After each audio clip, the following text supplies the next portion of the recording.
اس کتاب کا دوسرا حصہ شروع ہوتا ہے اور اس میں سب سے پہلے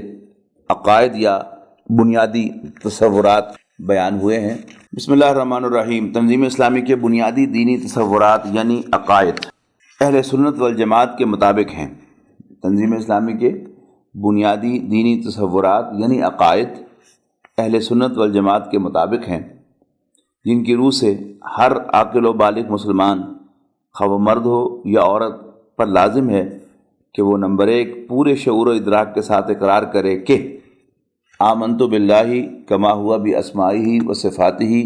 و قبلت جمیع احکامہ اقرار باللسان و تصدیق بالقلب۔ میں یقین رکھتا ہوں اللہ پر جیسا کہ وہ اپنے اسماء و صفات سے ظاہر ہے، اور قبول کرتا ہوں اس کے جملہ احکام، اقرار کرتا ہوں زبان سے اور تصدیق کرتا ہوں دل سے۔ اور آمنت باللہ و ملائکتہ و کتبہ و رسلہ والیوم الآخر والقدر خیرہ و شرہ من اللہ تعالی والبعث بعد الموت، یعنی میں یقین رکھتا ہوں اللہ پر اور اس کے فرشتوں پر اور اس کی کتابوں پر، اس کے رسولوں پر اور یوم آخر پر اور تقدیر پر کہ اس کی بھلائی اور برائی سب اللہ تعالیٰ ہی کی طرف سے ہے، اور مرنے کے بعد جی اٹھنے پر۔ اب اس کی ان دونوں جملوں کی یعنی ایمان مجمل اور ایمان مفصل کے جو سٹیٹمنٹس اوپر نقل کی گئی ہیں، اب ان کی تشریح ہے۔ اسلام کی اساس ایمان پر قائم ہے، اور ایمان کی تعبیر کے لیے ایمان مجمل اور ایمان مفصل کے مندرجہ بالا الفاظ جو سلف سے منقول ہیں، حد درجہ موضوع بھی ہیں اور نہایت جامع و معنی بھی۔ جامع کا مطلب ہوتا ہے کورنگ ایوری تھنگ، اور معنی کا مطلب ہوتا ہے کہ جو اس کے باہر کی کسی چیز کو انٹر نہیں ہونے دیتے، منع کرنے والے۔ اس لیے کہ ان میں ایمانیات کی تفصیل کے علاوہ 2 اہم اور بنیادی نقطے بھی واضح ہو جاتے ہیں۔ ایک یہ کہ ایمان زبانی اقرار جو اس قانونی ایمان یعنی اسلام کا رکن اولین ہے، جس پر تمام دنیاوی معاملات کا دار و مدار ہے اور جس پر اسلامی حیات اجتماعی کی بنیاد قائم ہوتی ہے، اور تصدیق قلبی جس پر اس حقیقی ایمان کا دار و مدار ہے جس کی بنا پر آخرت میں کوئی شخص مومن قرار پائے گا، دونوں کا مجموعہ ہے۔ اور دوسرے یہ کہ علمی اور نظری اور اصولی اعتبار سے ایمان حقیقتاً ایمان باللہ ہی کا نام ہے۔ بقیہ تمام ایمانیات اسی اصل کی فروع اور اسی اجمال کی تفصیل ہیں۔ چنانچہ ایمان بالآخرت بھی اللہ تعالیٰ کی صفات حکمت و عدل کا مظہر ہے، اور ایمان بالرسالت بھی اس کی صفات ربوبیت و ہدایت کی توسیع، اور ایمان بالرسالت بھی اس کی صفات ربوبیت و ہدایت ہی کی توسیع یعنی ایکسٹینشن۔ آگے پھر اب اللہ تعالیٰ پر ایمان کی وضاحت آ رہی ہے۔ اللہ وہ زندہ جاوید ہستی ہے جو ہمیشہ سے ہے اور ہمیشہ رہے گا۔ وہ الاحد ہے یعنی ہر اعتبار سے تنہا اور اکیلا، چنانچہ نہ کوئی اس کی ذات میں شریک ہے، نہ صفات میں، نہ حقوق میں، نہ اختیار میں، نہ اس کا کوئی ہم جنس ہے، نہ ہم کف، نہ ہمسر ہے، نہ ہم پلہ، نہ ضد ہے، نہ ند، نہ مثل ہے، نہ مثال۔ وہ الصمد ہے یعنی وہ پورے سلسلہ کون و مکان کا مبدع بھی ہے یعنی اوریجنیٹ کرنے والا، اور موجد بھی، خالق بھی ہے اور باری بھی، صانع بھی ہے اور مصور بھی، اور اسی کی توجہ اور عنایت اسے تھامے ہوئے بھی ہے اور قائم کیے ہوئے بھی۔ وہ پاک اور منزہ و مبرہ ہے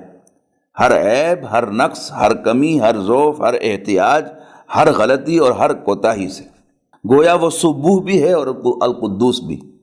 اور جامع ہے تمام محاسن و کمالات کا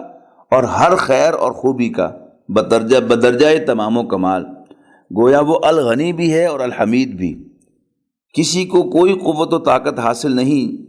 بجز اس کے اذن و اجازت کے۔ گویا وہ العلیش بھی ہے اور العظیم بھی ہے اور المتعال بھی ہے اور الکبیر المتکبر بھی۔ سبحان اللہ والحمد للہ ولا الہ الا اللہ واللہ اکبر ولا حول ولا قوت الا باللہ العلی العظیم۔ اس کی ذات وراء الورا ثم وراء الورا ہے، اور اس کی ماہیت اور کنہا کو کوئی نہیں جان سکتا، اور اس کی معرفت کی واحد راہ اس کے اسماء و صفات کے واسطے ہی سے ہے۔ چنانچہ تمام اچھے نام اسی کے ہیں، اور اگرچہ متعین طور پر اس کے اسماء حسنہ وہی ہیں جو قرآن اور حدیث نبوی میں وارد ہوئے۔ اسی طرح وہ تمام صفات کمال سے بتمام و کمال متصف ہے،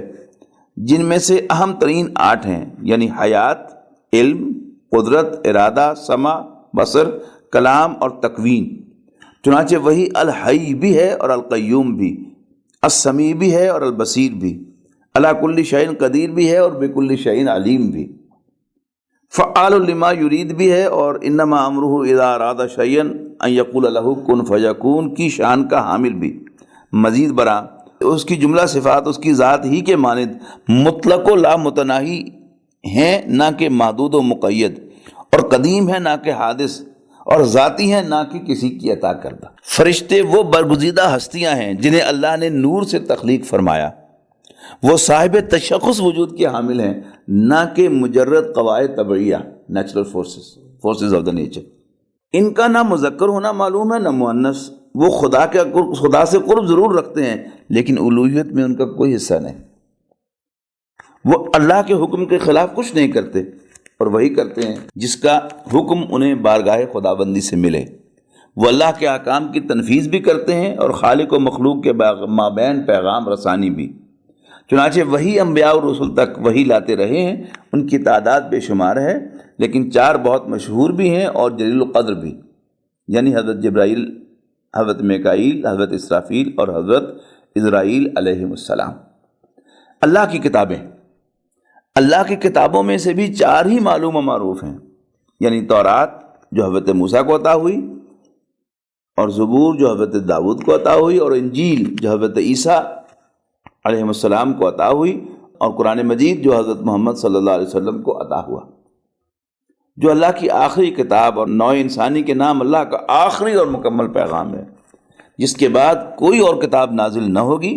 اور جو مم و ان محفوظ موجود ہے اور ہمیشہ رہے گا، جبکہ باقی تینوں کتابیں رد و بدل اور تغیر و تحریف کا ہدف بن چکی ہیں۔ گویا اب قرآن ہی ان کا مصدق بھی ہے اور مہیمن بھی۔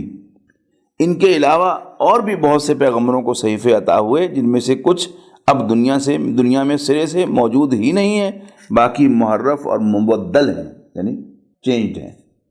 اللہ کے رسول نوع انسانی کے وہ برگزیدہ افراد ہیں جنہیں اللہ تعالیٰ نے بنی آدم تک اپنا پیغام پہنچانے کے لیے وقتاً فوقتاً چنا اور پسند فرمایا۔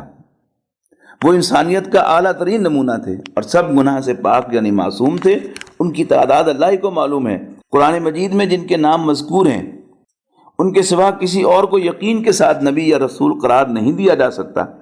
ان میں سے 5 حد درجہ اولو العزم اور نہایت عالی مرتبہ ہیں، یعنی حضرت نوح علیہ السلام، حضرت ابراہیم علیہ السلام، حضرت موسیٰ علیہ السلام، حضرت عیسیٰ علیہ السلام اور سیدنا محمد صلی اللہ علیہ وسلم۔ ان میں سے بعض پہلوؤں سے جزوی فضیلت حاصل ہے، لیکن جملہ انبیاء اور رسل پر فضیلت کلی سید ولد آدم حضرت محمد صلی اللہ علیہ وسلم کو حاصل ہے، جو خاتم النبیین بھی ہیں اور آخر الرسل بھی، اور جن کے بعد وحی نبوت کا دروازہ ہمیشہ کے لیے کلی طور پر بند ہو چکا ہے۔ انبیاء اور رسل کی تائید و تقویت کے لیے اللہ تعالیٰ عام مادی ضوابط کو عارضی طور پر معطل کر کے گویا عادی قوانین کو توڑ کر اپنی آیات ظاہر کرتا اور معجزات دکھاتا رہا ہے۔ نبی اکرم صلی اللہ علیہ وسلم کو بھی بے شمار حصی معجزے عطا ہوئے، لیکن آپ کا اہم ترین اور عظیم ترین معجزہ مانوی ہے، یعنی قرآن حکیم۔ یوم آخر وہ دن ہے جس میں تمام انسان دوبارہ زندہ ہو کر عدالت خداوندی میں محاسبے اور جزا و سزا کے فیصلے کے لیے پیش ہوں گے، جس کے نتیجے میں یا جنت میں داخلہ ہوگا یا جہنم میں۔ اس دن اقتدار مطلق اور اختیار کلی صرف اللہ واحد و قہار کے ہاتھ میں ہوگا۔ نہ کسی کو کسی جانب سے کوئی مدد مل سکے گی، نہ کوئی کچھ دے دلا کر چھوٹ سکے گا، نہ کوئی سفارشی خدا کی پکڑ سے بچا سکے گی۔ انبیاء و رسل، صلحاء و اتقیاء، ملائکہ و ارواح، اور سب سے بڑھ کر نبی اکرم صلی اللہ علیہ وسلم کے مراتب عالیہ کے اظہار و اعلان اور ان کے اعزاز و اکرام کے لیے شفاعت کی اجازت دی جائے گی، اور گناہ گار اہل ایمان کے حق میں ان کی شفاعت قبول بھی ہوگی، لیکن نہ اللہ کی مرضی اور منشا کے خلاف کچھ کہیں گے، اور نہ ہی اللہ کی صفت عدل باطل ہوگی۔ تقدیر والقدر خیرہ و شرہ من اللہ تعالیٰ کی وضاحت ہو رہی ہے۔ تقدیر کے خیر و شر کا من جانب اللہ ہونا یہ ہے کہ اللہ تعالیٰ قادر مطلق ہے اور مخلوقات میں سے کسی کے بس میں نہیں کہ بغیر اس کی اجازت محض اپنے ارادے سے کچھ کر سکے۔ لہذا یہاں جو کچھ ظہور پذیر ہوتا ہے، خواہ وہ کسی کو بھلا لگے یا برا، اللہ کے اذن ہی سے ہوتا ہے۔ اگر ایسا نہ ہو تو اللہ کا عاجز و لاچار ہونا لازم آتا ہے۔ مزید برآں وہ عالم ما کان و ما یکون بھی ہے، چنانچہ اس پورے سلسلہ کون و مقام میں جو کچھ ماضی میں ہوا یا حال میں ہو رہا ہے یا مستقبل میں ہوگا، سب اس کے علم قدیم میں پہلے سے موجود ہے، اگرچہ اس کا یہ علم جبر محض کو مستلزم نہیں۔ گویا ایمان بالقدر دراصل اللہ تعالیٰ کی دو صفات یعنی قدرت اور علم کے مضمرات و مقدرات ہی کو ماننے کا نام ہے۔ بعث بعد الموت سے مراد یہ ہے کہ جب اللہ تعالیٰ کا حکم ہوگا، نفخہ اولا ہوگا، جس کے نتیجے میں کائنات کا پورا موجودہ نظام درہم برہم ہو جائے گا اور سب پر ایک عمومی موت طاری ہو جائے گی۔ پھر جب اللہ کا اذن ہوگا تو نفخہ ثانیہ ہوگا اور سب جی اٹھیں گے، اور حضرت آدم علیہ السلام سے لے کر تا قیام قیامت پیدا ہونے والے آخری انسان تک سب میدان حشر میں جمع کیے جائیں گے۔ بے یعنی پہلے الف تھا، الف کیا تھا؟ یعنی ایمان مجمل اور ایمان مفصل کی وضاحت تھی، اب بے آ رہا ہے کلمہ طیبہ کی وضاحت۔ بے کلمہ طیبہ لا الہ الا اللہ محمد رسول اللہ کے جملہ مضمرات و مقدرات کے فہم و شعور کے ساتھ گواہی دے کہ اشہد ان لا الہ الا اللہ وحدہ لا شریک لہ واشہد ان محمدً عبدہ ورسولہ، یعنی میں گواہی دیتا ہوں کہ اللہ کے سوا کوئی معبود نہیں، وہ تنہا ہے اور اس کا کوئی شریک نہیں، اور میں گواہی دیتا ہوں کہ حضرت محمد صلی اللہ علیہ وسلم اس کے بندے اور رسول ہیں۔ تشریح اس شہادت کے جزو اول کا مطلب یہ ہے کہ زمین اور آسمان اور جو کچھ آسمان اور زمین میں ہے سب کا خالق، پروردگار، مالک اور تکوینی و تشریح حاکم صرف اللہ ہے۔ ان میں سے کسی حیثیت میں بھی کوئی اس کا شریک نہیں ہے۔ گویا الا لہ الخلق والامر، آگاہ ہو جاؤ، تخلیق بھی اسی کی اور حکم بھی اسی کا، اور لہ الملک و لہ الحمد، اللہ تعالیٰ ہی کی بادشاہی ہے اور اسی کی تعریف ہے۔ اس حقیقت کو جاننے اور تسلیم کرنے سے لازم آتا ہے کہ انسان اللہ کے سوا کسی کو ولی، کارساز، حاجت روا اور مشکل کشا، فریاد رس اور حامی و ناصر نہ سمجھے، کیونکہ کسی دوسرے کے پاس کوئی اقتدار ہے ہی نہیں۔ نمبر 2، اللہ کے سوا کسی کو نفع یا نقصان پہنچانے والا نہ سمجھے، کسی سے تقوی اور خوف نہ کرے، کسی پر توکل نہ کرے، کسی سے امیدیں وابستہ نہ کرے، کیونکہ تمام اختیارات کا مالک تنہا وہی ہے۔ اللہ کے سوا کسی سے دعا نہ مانگے، کسی کی پناہ نہ ڈھونڈے، کسی کو مدد کے لیے نہ پکارے، کسی کو خدائی انتظامات میں ایسا دخیل اور زور آور بھی نہ سمجھے کہ اس کی سفارش قضائے الہی کو ٹال سکتی ہو، کیونکہ اللہ کی سلطنت میں سب بے اختیار رعیت ہیں، خواہ فرشتے ہوں یا انبیاء یا اولیاء۔ اللہ کے سوا کسی کے آگے سر نہ جھکائے، کسی کی پرستش نہ کرے، کسی کو نظر نہ دے اور کسی کے ساتھ وہ معاملہ نہ کرے جو مشرکین اپنے معبودوں کے ساتھ کرتے رہے، کیونکہ تنہا ایک اللہ ہی عبادت کا مستحق ہے۔ اللہ کے سوا کسی کو بادشاہ، مالک الملک اور مقتدر اعلیٰ تسلیم نہ کرے، کسی کو با اختیار خود حکم دینے اور منع کرنے کا مجاز نہ سمجھے، کسی کو مستقل بالذات شارع یعنی شریعت دینے والا اور قانون ساز نہ مانے، اور ان تمام اطاعتوں کو قبول کرنے سے انکار کر دے جو ایک اللہ تعالیٰ کی اطاعت کے تحت اور اس کے قانون کی پاسداری میں نہ ہو، کیونکہ اپنے ملک کا ایک ہی جائز مالک اور اپنی خلق کا ایک ہی جائز حاکم اللہ ہے، اس کے سوا کسی کو مالکیت اور حاکمیت کا حق نہیں پہنچتا۔ نیز اس عقیدے کو قبول کرنے سے یہ بھی لازم آتا ہے کہ انسان اپنی آزادی و خود مختاری سے دستبردار ہو جائے، اپنی خواہش نفس کی بندگی چھوڑ دے، اللہ کا بندہ بن کر رہے جس کو اس نے الہ تسلیم کیا ہے۔ اپنے آپ کو کسی چیز کا مالک و مختار نہ سمجھے، بلکہ ہر چیز حتیٰ کہ اپنی جان، اپنے اعضاء اور اپنی ذہنی اور جسمانی قوتوں کو بھی اللہ کی ملک اور اس کی طرف سے امانت سمجھے۔ اپنے آپ کو اللہ کے سامنے ذمہ دار، جواب دہ سمجھے، اور اپنی قوتوں کے استعمال اور اپنے برتاؤ اور تصرفات میں ہمیشہ اس حقیقت کو ملحوظ رکھے کہ اسے قیامت کے روز اللہ کو ان سب چیزوں کا حساب دینا ہے۔ اپنی پسند کا معیار اللہ کی پسند کو اور اپنی ناپسندیدگی کا معیار اللہ کی ناپسندیدگی کو بنائے، اللہ کی رضا اور اس کے قرب کو اپنی تمام سعی و جہد کا مقصود اور اپنی پوری زندگی کا محور ٹھہرائے، گویا اللہ تعالیٰ ہی اس کا محبوب حقیقی اور مطلوب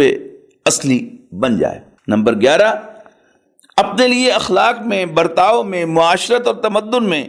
معیشت اور سیاست میں، غرض زندگی کے ہر معاملے میں صرف اللہ کی ہدایت کو ہدایت تسلیم کرے اور ہر اس طریقے اور ضابطے کو رد کر دے جو اللہ کی شریعت کے خلاف ہو۔ اس شہادت کے جزو ثانی سے واضح ہوتا ہے، یعنی شہادت کا جزو اول اشہد ان لا الہ الا اللہ اور جزو ثانی واشہد ان محمد رسول اللہ، اس کی وضاحت ہو رہی ہے۔ اس شہادت کے جزو ثانی سے واضح ہوتا ہے کہ سید ولد آدم نبی اکرم صلی اللہ علیہ وسلم کی دو حیثیتیں ہیں، ایک یہ کہ آپ اللہ کے بندے ہیں اور دوسرے یہ کہ آپ اللہ کے رسول ہیں صلی اللہ علیہ وسلم۔ پہلی حیثیت کے اعتبار سے آپ ابدیت کاملہ کے مقام پر فائز ہیں، اور آپ کی اس حیثیت کے علم و اعتراف سے شرک کی ان جملہ اقسام کا کامل سد باب ہو جاتا ہے جن میں سابقہ امتیں اپنے اپنے انبیاء و رسول کے فرد احترام، شدت عقیدت اور غلو محبت کے باعث ملوث ہو گئیں، اور دوسری حیثیت کے اعتبار سے آپ کے فرق مبارک پر ختم نبوت اور ختم رسالت کا تاج بھی ہے، اور آپ کے دست مبارک میں شہنشاہ ارض و سما کی جانب سے اتمام نعمت شریعت اور تکمیل دین حق کا فرمان شاہی بھی۔ گویا سلطان کائنات کی طرف سے روئے زمین پر بسنے والے انسانوں کو جس آخری نبوت کے ذریعے سے مستند ہدایت نامہ اور ضابطہ قانون بھیجا گیا، اور جس کو اس ضابطے کے مطابق کام کر کے ایک مکمل نمونہ قائم کر دینے پر مأمور کر دیا گیا، وہ محمد صلی اللہ علیہ وسلم۔ اس امر واقعی کو جاننے اور تسلیم کرنے سے لازم آتا ہے کہ انسان کو جملہ مخلوقات میں شدید ترین محبت حضور صلی اللہ علیہ وسلم ہی سے ہو، اور آپ کی اطاعت اور اتباع ہی زندگی کا اصل طریق بن جائے۔ گویا نمبر 1، انسان ہر اس تعلیم اور ہر اس ہدایت کو بے چون و چرا قبول کرے جو محمد صلی اللہ علیہ وسلم سے ثابت ہو۔ نمبر 2، اس کو کسی حکم کی تعمیل پر آمادہ کرنے کے لیے اور کسی طریقہ کی پیروی سے روک دینے کے لیے صرف اتنی بات کافی ہو کہ اس چیز کا حکم یا اس چیز کی ممانعت رسول خدا صلی اللہ علیہ وسلم سے ثابت ہے۔ رسول خدا صلی اللہ علیہ وسلم کے سوا کسی کی مستقل بذات پیشوائی اور رہنمائی تسلیم نہ کرے۔ دوسرے انسانوں کی پیروی کتاب اللہ اور سنت رسول صلی اللہ علیہ وسلم کے تحت ہو، نہ کہ ان سے آزاد۔ اپنی زندگی کے ہر معاملے میں اللہ کی کتاب اور اس کے رسول صلی اللہ علیہ وسلم کی سنت کو حجت اور سند اور مرجع قرار دے۔ مرجع یعنی لوٹنے کی جگہ۔ جو خیال یا عقیدہ یا طریقہ کتاب و سنت کے مطابق ہو اسے اختیار کرے، جو اس کے خلاف ہو اسے ترک کر دے، اور جو مسئلہ بھی حل طلب ہو اسے حل کرنے کے لیے اسی سرچشمہ ہدایت کی طرف رجوع کرے۔ نمبر 5، تمام عصبیتیں اپنے دل سے نکال دے، خواہ وہ شخصی ہوں یا خاندانی یا قبائلی و نسلی یا قومی و وطنی یا فرقی و گروہی۔ کسی کی محبت یا عقیدت میں ایسا گرفتار نہ ہو کہ رسول خدا صلی اللہ علیہ وسلم کے لائے ہوئے حق کی محبت و عقیدت پر وہ غالب آ جائے یا اس کی مد مقابل بن جائے۔ نمبر 6، نبی اکرم صلی اللہ علیہ وسلم کے بعد پیدا ہونے والے کسی شخص کو نہ کسی بھی معنی میں نبی یا رسول سمجھے، نہ معصوم، اور نہ ہی کسی کا یہ منصب اور مرتبہ سمجھے کہ اس کے ماننے پر انسان کا مومن و مسلم سمجھا جانا منحصر ہو۔ نیز اس کے متضمنات کی حیثیت سے یہ بھی لازم آتا ہے، یہ تسلیم کیا جائے کہ آپ نے جو نظام خود قائم فرمایا اور جو خلافت راشدہ کے دوران بتمام و کمال قائم رہا، وہی دین حق اور نظام اسلامی کی صحیح ترین اور واحد مسلمہ تعبیر ہے۔ گویا خلافت راشدہ فی الواقع خلافت علی منہاج النبوہ تھی، اور خلفائے اربعہ یعنی حضرت ابوبکر صدیق رضی اللہ تعالی عنہ، عمر فاروق رضی اللہ تعالی عنہ، عثمان غنی رضی اللہ تعالی عنہ اور علی حیدر رضی اللہ تعالی عنہ نبی اکرم صلی اللہ علیہ وسلم کے وہ خلفائے راشدین و مہدیین ہیں جن کی سنت حضور صلی اللہ علیہ وسلم کے بعد دین میں حجت کا درجہ رکھتی۔ یہ یقین رکھا جائے کہ صحابہ کرام رضوان اللہ علیہم اجمعین، جنہیں حضور صلی اللہ علیہ وسلم کی صحبت اور آپ کی تعلیم و تزکیہ اور تربیت سے براہ راست فیض یاب ہونے کی سعادت نصیب ہوئی، من حیث الجماعت پوری امت میں افضلیت مطلقہ کے حامل ہیں، حتیٰ کہ کوئی غیر صحابی کسی صحابی سے افضل نہیں ہو سکتا۔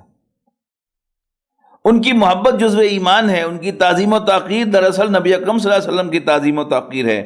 اور ان سے بغض و عداوت اور ان کی تحقیر و توہین دراصل در حقیقت حضور صلی اللہ علیہ وسلم سے بغض و عداوت اور آپ کی تحقیر و توہین ہے۔ ان کے مابین جزوی فضیلت کے بہت سے پہلو ہو سکتے ہیں، لیکن فضیلت کلی متعین طور پر اس طرح ہے کہ تمام صحابہ میں ایک اضافی درجہ فضیلت حاصل ہے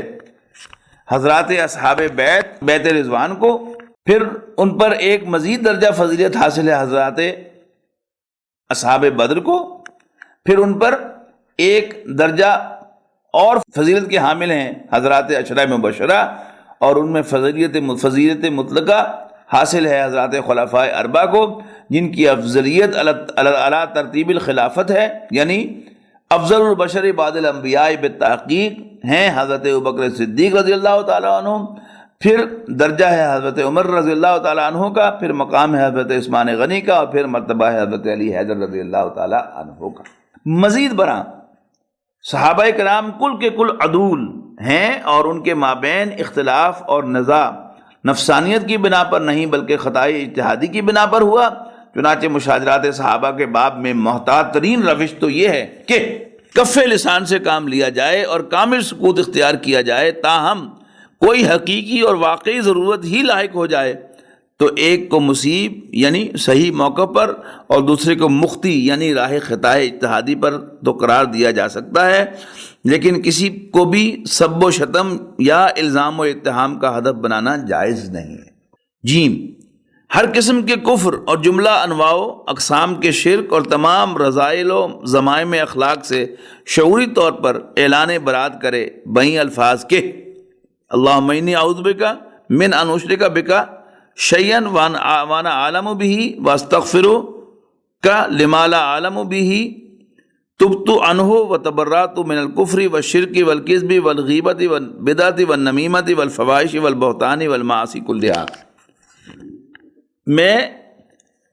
یعنی اے اللہ میں تیری پناہ مانگتا ہوں اس سے کہ تیرے ساتھ کسی کو جانتے بوجھتے شریک کروں اور تجھ سے مغفرت کا طلبگار ہوں اگر کبھی بے سمجھے بوجھے ایسا ہو جائے، اور میں اعلان برات کرتا ہوں ہر نوع کے کفر سے، شرک سے، جھوٹ سے، غیبت سے، بدعت سے، چغل خوری سے، بے حیائی کے کاموں سے، بہتان ترازی سے اور جملہ نافرمانیوں سے۔ ایمان کی طرح کفر کی بھی دو قسمیں ہیں، ایک کفر حقیقی کفر قلبی اور دوسرے کفر قانونی یا کفر ظاہری۔ کفر حقیقی یا کفر قلبی کا اطلاق اللہ تعالیٰ کی نعمتوں کی ناقدری اور ناشکری اور اللہ تعالیٰ کی ہر معصیت اور نافرمانی پر ہو جاتا ہے، لیکن جہاں تک اس کفر یا کفر شرعی کا تعلق ہے جس کی بنا پر کسی کی تکفیر کر کے اس کا رشتہ ملت اسلامی سے منقطع کر دیا جائے تو وہ ضروریات دین میں سے کسی کے انکار ہی سے لازم آتا ہے، مجرد بے عملی یا نافرمانی حتیٰ کہ کبائر کے ارتکاب سے بھی لازم نہیں آتا۔ یہ تکفیری فکر کی نفی ہے۔ اسی طرح شرک کی بھی بے شمار اقسام ہیں، بعض شرک اعتقادی ہیں اور بعض عملی، بعض جلی ہیں اور بعض خفی۔ بعض تاہم جملہ انواع اقسام کے شرک کا ایک احصاء اور احاطہ اس طرح ممکن ہے۔ ایک شرک فی ذات ہے، یعنی یہ کہ کسی کو کسی اعتبار سے اللہ کا ہم جنس یا ہم کف بنا دیا جائے، جس کا کامل رد ہے سورہ اخلاص میں۔ دوسرے شرک فی صفات ہے، یعنی کسی کو کسی صفت کے اعتبار سے اللہ کا مثل یا مثیل بنا دیا جائے،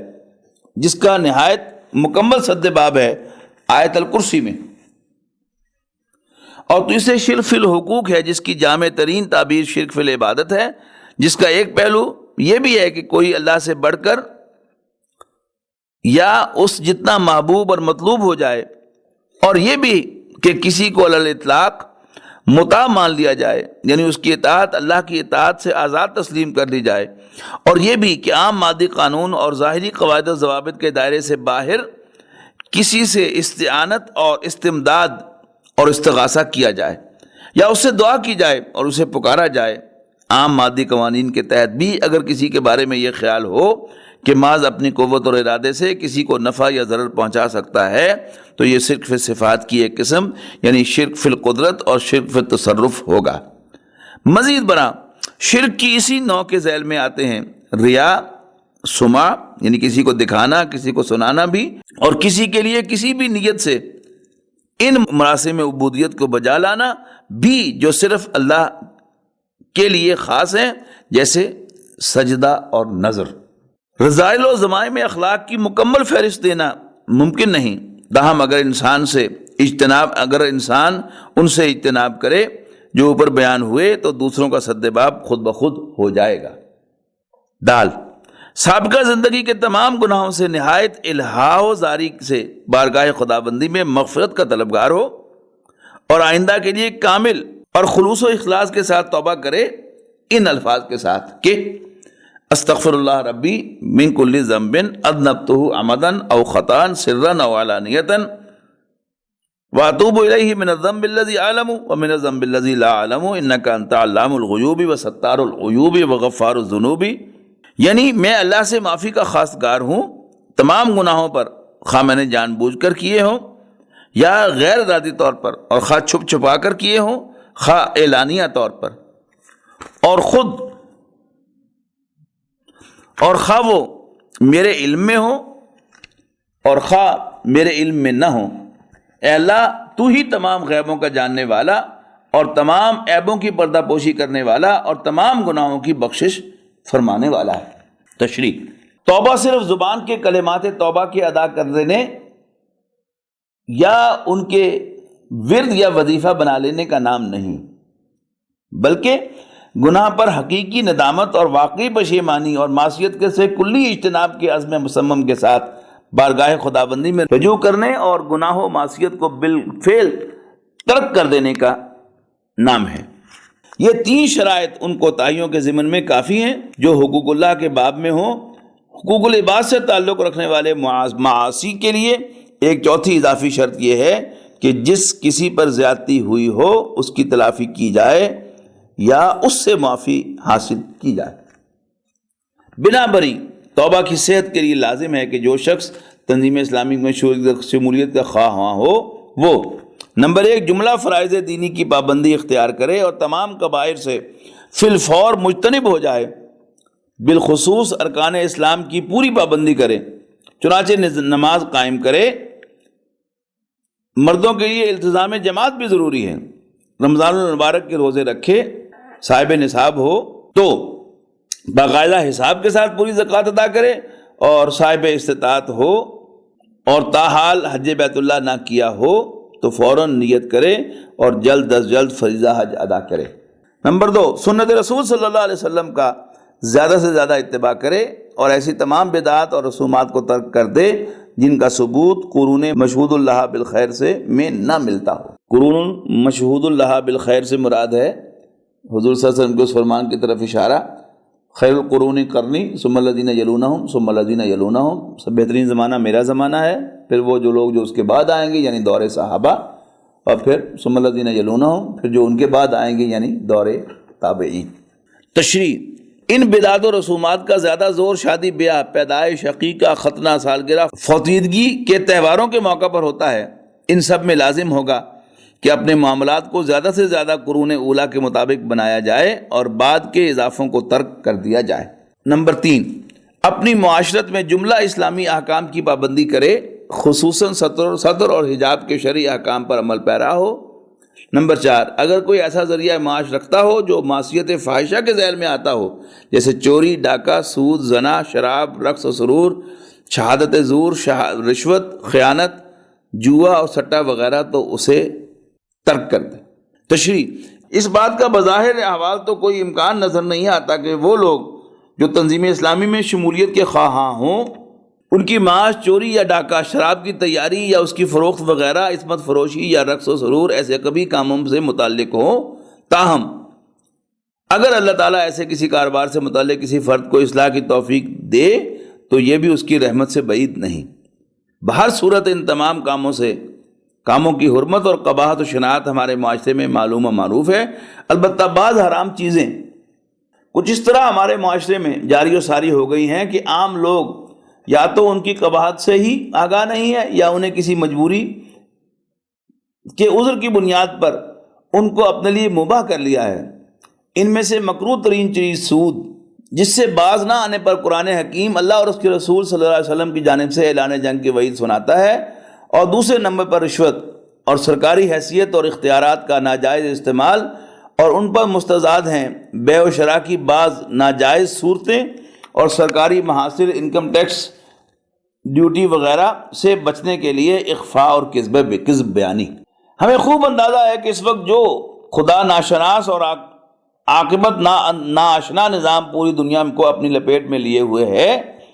اور پورا انسانی معاشرہ بحیثیت مجموعی جس فساد اخلاقی میں مبتلا ہے، اس کے پیش نظر ان تمام چیزوں سے کامل اجتناب نہایت مشکل اور صبر آزما کام ہے۔ لیکن تنظیم اسلامی جن مقاصد کے لیے قائم کی جا رہی ہے، اس کے پیش نظر لازم ہے کہ اس سے عملی وابستگی کے لیے وہی لوگ آگے بڑھیں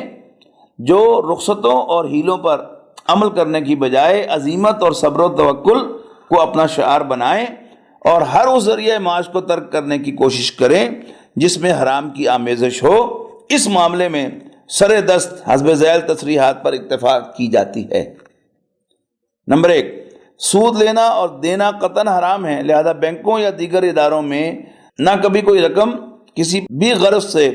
سود پر قرض لینا جائز ہے، نہ سیونگ اکاؤنٹ یا فکسڈ ڈپازٹ یا نقد رقم پر معینہ منافع کی کسی بھی دوسری صورت میں سرمایہ لگانا درست ہے۔ چنانچہ بینکوں سے صرف عام سروسز جیسے ترسیل زر یا لاکر سے انفتاح یا زیادہ سے زیادہ کرنٹ اکاؤنٹ رکھنے کی سہولت حاصل کی جا سکتی ہے۔ نمبر 2، کسی ایسے کاروباری ادارے کی ملازمت جائز نہیں جس میں سود کو غالب عنصر کی حیثیت حاصل ہو، جیسے بینک اور انشورنس کمپنیاں وغیرہ۔ نمبر 3، رشوت لینا اور دینا دونوں حرام ہے، البتہ کسی ایسی صورت میں کہ کسی ظالم اہلکار یا صاحب اقتدار کو اپنا جائز حق وصول کرنے کے لیے کچھ مجبوراً دینا پڑے تو اس کا شمار استحصال بالجبر میں ہوگا، رشوت میں نہیں۔ البتہ یہ صرف اسی صورت میں ہوگا کہ نہ کوئی ناجائز انتفاع مطلوب ہو، نہ کسی سرکاری قانون اور پابندی سے بچنا مقصود ہو، اور نہ ہی کسی اور کے جائز حقوق پر زد پڑتی ہو۔ نمبر 4، سرکاری محاصر کے ضمن میں جتنی رعایتیں مروجہ قانون کے اندر ممکن ہوں، ان سے بڑھ کر کسی ایسی رعایت کو اختیار کرنا درست نہیں ہے جس میں کذب، فریب اور شہادت زور شامل ہوں۔ نمبر 5، کاروبار کی مختلف صورتوں میں سے بھی جن میں بیع فاسد یا جوئے یا سٹے یا احتکار وغیرہ کا عنصر شامل ہو، اس سے بچنا لازم ہے۔ نمبر 6، اگر کسی کے قبضے میں ایسا مال یا جائیداد ہو جو حرام طریقے سے آیا ہو، جس میں حقداروں کے تلف کردہ حقوق شامل ہوں، تو اس سے دستبردار ہو جائے اور اہل حقوق کو ان کے حق پہنچا دے۔ البتہ یہ عمل صرف اس صورت میں کرنا لازم ہے جبکہ حقدار بھی معلوم ہو اور وہ مال معلوم و متعین ہو جس میں ان کا حق تلف ہوا ہے۔ بصورت دیگر توبہ اور آئندہ کے لیے طرز عمل کی اصلاح کافی ہوگی۔ گہرے احساس ذمہ داری کے ساتھ اعلان کریں کہ وہ ہر طرف سے یکسو ہو کر صرف اللہ کا ہو کر رہے گا، رضائے الہی اس کا مقصود و مطلوب ہوگی، اور نجات و فلاح اخروی کا حصول ہی اس کا اصل نصب العین ہوگا۔ اور جس طرح اس کی نماز اور قربانی صرف اللہ کے لیے ہوگی، اسی طرح اس کے جسم و جان، مال و منال،